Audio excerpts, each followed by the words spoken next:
So what if you want to have a quote in a string? So let's say you want to say hello, what's up?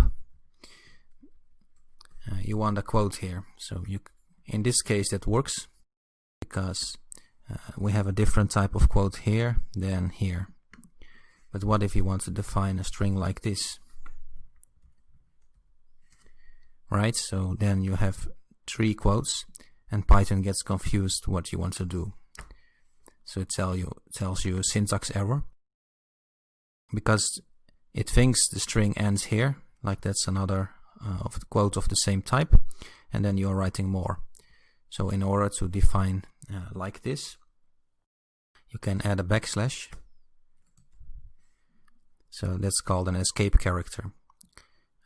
Or an alternative is just to define it like this, which is more readable.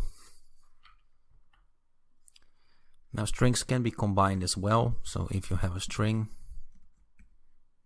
and another string,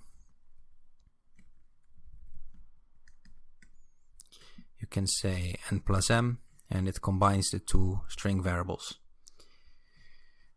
You can add a space in there if you want, and maybe an exclamation mark.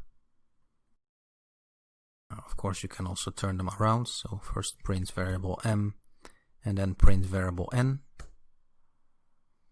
So you can do that kind of things. It works with complete phrases as well. So if you type complete phrase,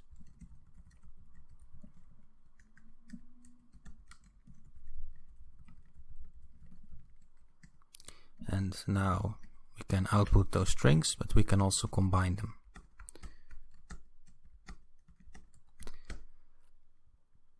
Now what actually happens is Python returns this, and you can store this into a new variable. So you can say variable x is s1 plus space plus s2, and then whenever you want you can request x, which is a new variable. Now you can also get the length of a string. So if you have a string, we have a string Python, we can say length n, and it automatically calculates the number of characters. We had another string m, so lang n, you'll see it calculates the length.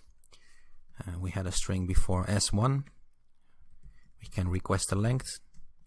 Now Python is case sensitive, so s1 is not equal to small s1. We had another variable s2. You'll see that you can request the length of a sentence immediately.